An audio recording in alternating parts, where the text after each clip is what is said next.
What's up, YouTube? Welcome back to Celio's Network for the top 10 decks in the Pokemon trading card game for May 2022.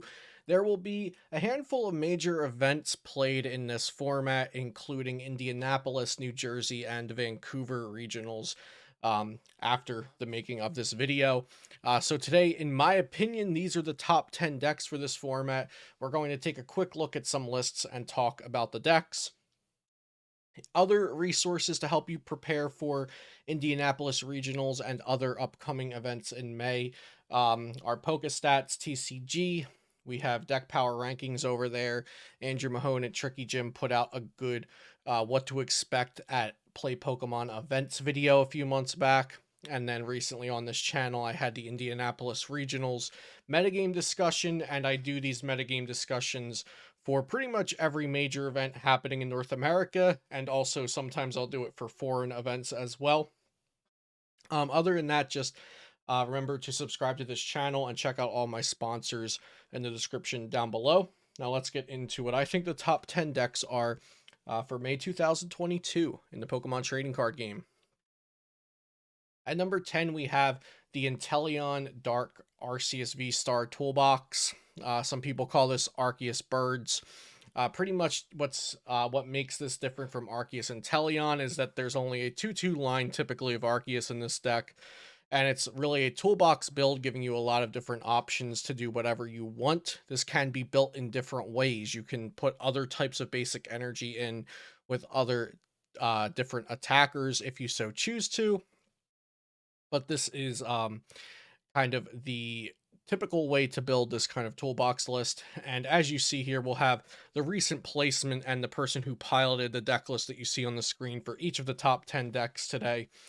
This one got 6th place at the Sao Paulo regionals, piloted by Paulo Lopez. So all of these decks have gotten some amount of success and achievement.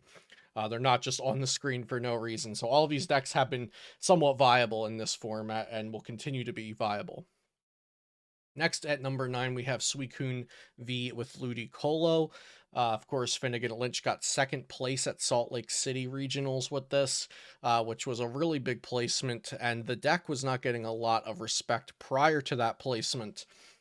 The deck is really good because it focuses on a very efficient attacker that's a basic Pokemon that can do 320 plus damage for just 2 energy with the help of Ludicolo and Choice Belt. Also functioning without any boss's orders in the deck, which is very unique for an archetype in this format, since this deck is using solely cross switchers to gust up the opponent's Pokemon, as opposed to the typical boss's orders that you'll see most decks including some capacity of. So this deck is good. It does suffer from Suicune V having a lower HP, but you can fix that a bit with Cape of Toughness. At number 8, we have Arceus VStar with Duraludon. The most recent placement, or one of the recent placements for this, was the Brisbane Regionals. It got 2nd place.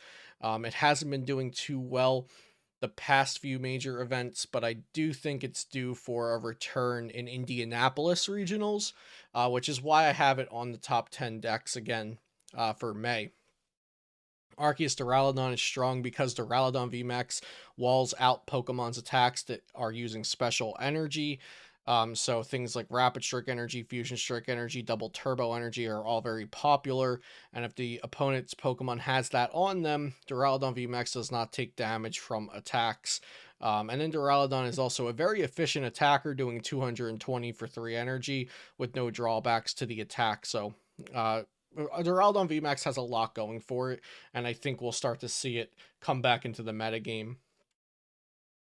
Number 7 is Rapidstrike Malomar Intelion. The Shinchino build is fine as well, but the Rapidstrike Malomar Intelion variant of Rapidstrike Malomar is the one we've been seeing do well the most. Notably, Joe Bernard of Omnipoke did really well at Liverpool Regionals with it, but a lot of other players did really well at that regional with it as well because nobody was countering it.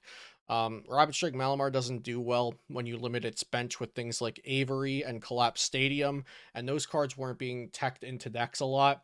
So Rapidstrike Malomar was able to play wide, have all 5 Pokemon on the bench, have a lot of options between Rapid Strike Search and Shady Dealings. And when you can play all those Pokemon down and evolve them, then later on you could just scoop up, net them, and then Rapid Strike Tentacles and do a whole bunch of damage. So this deck was very strong for a little burst of time, and now it's slowly creeping down a little bit, but I still think it's a top 10 deck for sure. Number 7 is Arceus VStar Beedrill Variants. Now, some people might not, talk about as many Arceus variants as I will, but I do see them as very different decks. And there's also a lot of ways to build the Beedrill variants. This one did really well. It just bubbled top 8 at EUIC, piloted by Kaito Arai, who I believe came from Japan to play that event. And this is an Arceus Intelion with Beedrill variant, but Beedrill is still a pretty large part of the package, taking up, 2 spots for the Beedrill, 2 spots for the Mustard, and then 5 grass energy, and an energy search that probably wouldn't typically be played in the deck without the Beedrill. But you can also play this with Beeberal. You can also play it with just basic support like Lumineon and Crobat V. You can use Cremomatics. You can use a more aggro engine to try to get the Beedrills out quickly and often. But a deck like this might not even need Beedrill in every matchup or in every game. So that's why this deck is kind of just, it looks like a regular Arceus Inteleon deck with the Beedrill kind of shoehorned into it. So I did want to give the Beedrill variants their own spotlight because I think they're really strong. Beedrill just auto knocks out anything that has a special energy on it. Although this one does look very similar to just a normal Arceus Inteleon list, it was the highest placing Beedrill variant at EUIC. Number 5 is going to be Bieber Variants of Arceus VStar. This one placed in the top 32 at EUIC, using the Crobat VMAX and Hoopa V as the backup attackers, or kind of like the choice toolbox attackers, because you can really put anything you want into this deck. Choose your basic energy and then choose the attackers that go with it. And then everything else is just built like the Arceus Beedrill core. You have your Marnie, Boss, Research, Charons. The Raihan's typically going to go in there to help power up backup attackers after something gets knocked out. And the Avery is kind of like your choice of a tech supporter. Avery is good against Rapidstrike Malomar, as I noted. It can also be good against Mew. It's good against Suicune. Pretty much anything that really wants a large bench or has abilities and attacks that benefit from having a large bench, Avery is going to do well against. And so I think Arceus Beedrill has so much potential. Its weakness compared to Arceus Inteleon is just that Inteleon and Drizzile can get specific cards, whereas Beedrill takes up less room but cannot just fetch out specific cards. So there's kind of a pro and con between Beedrill and Inteleon, and we've definitely seen the Inteleon variant prove itself more than the Beedrill variants, but they're both very, very good. At number 4, we have Whimsicott VStar.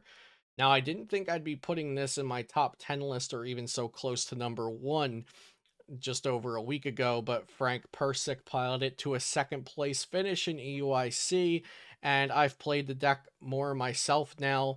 I haven't touched this since pre-Brilliant Stars when I first started testing it, and the meta did really form pretty well in favor of Whimsicott V-Star. So Whimsicott V-Star's Trick Wind does 160, and then your opponent can't attach tools or special energy from their hand.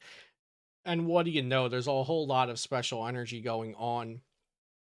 And then combine that with the Crushing Hammers, Fan of Waves, Path to the Peaks, Marnies, and the Averys, and the Tool Scrapper. There's a lot of disruption going on here. And decks just weren't prepared for that. So we'll have to see how Whimsicott does going forward into tournaments like Indianapolis Regionals, the Bilbao Special Event, Vancouver Regionals, etc. But it's number 4 for me right now. It is really strong. I'm not sure how hard it will fall off in the following weeks, though. Number 3 is Arceus V-Star with Intelion.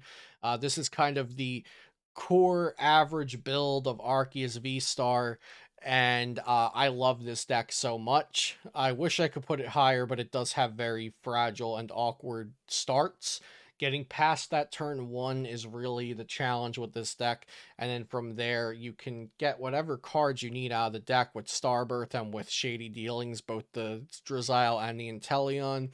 This particular list has the Baby Moltres and the Clara, just one Baby Moltres, one Clara, to really help your Mew matchup, because sometimes the Path to the Peak plus a Marnie just does not do enough. But I love how malleable this deck is. You can do things like put a Moltres and the Clara in. You can play Melanie and Raihan, or just both. You can put other dark attackers like Galarian Moltres V or Hoopa V in. Energy Switch, you know, more Charon's Care, less Charon's Care, Training Court, Collapse Stadium. I feel like you can really do so much with this deck, and that's what I love about it. You could build it to be more disruptive or build it to be more aggressive, just because you have the consistency of Starbirth plus Shady Dealings. Like I said, the thing keeping it down is its turn 1's Arceus V is a lot weaker than Arceus VStar in terms of HP, and getting that Arceus V down with an energy attachment and keeping it safe until it evolves is the hard part. Everything else the deck really succeeds well in, but Arceus V-Star Intelion number 3 for me as of now. Number 2 is going to be the Rapidstrike Urshifu Intelion box. It's really not a Rapidstrike Urshifu deck as much as it is a toolbox deck built to counter the meta, and I definitely expect this to continue evolving through the Brilliant Stars meta. Right now, we just have Galarian Moltres V and Baby Galarian Moltres, but I wouldn't be surprised that we see other tech attackers start popping up. Outside of the Dark package, even, just depending on what players expect the metagame to look like. This won the EUIC. It also won Liverpool, but a slightly different list. And like I said, I think this list will just keep changing and progressing and continuing to succeed. I wouldn't expect this to drop out of being the top 3 or 4 decks in the next month. And lastly, of course, we have Mew V Max Genesect V. The whole format has surrounded around Mew V Max, or centralized around beating Mew V Max, surviving against Mew V Max, or dodging Mew V Max. It's just so strong between your Melodious Echo, your Technoblast, your Power Tablets, Max Miracle that can go through effects like Duraludon V Max. The deck has so much going for it between the Fusion Strike package and just other cards that work well with it, that the power level is there. The consistency is there. Even decks that try to counter it, it can typically at least go 50-50 against.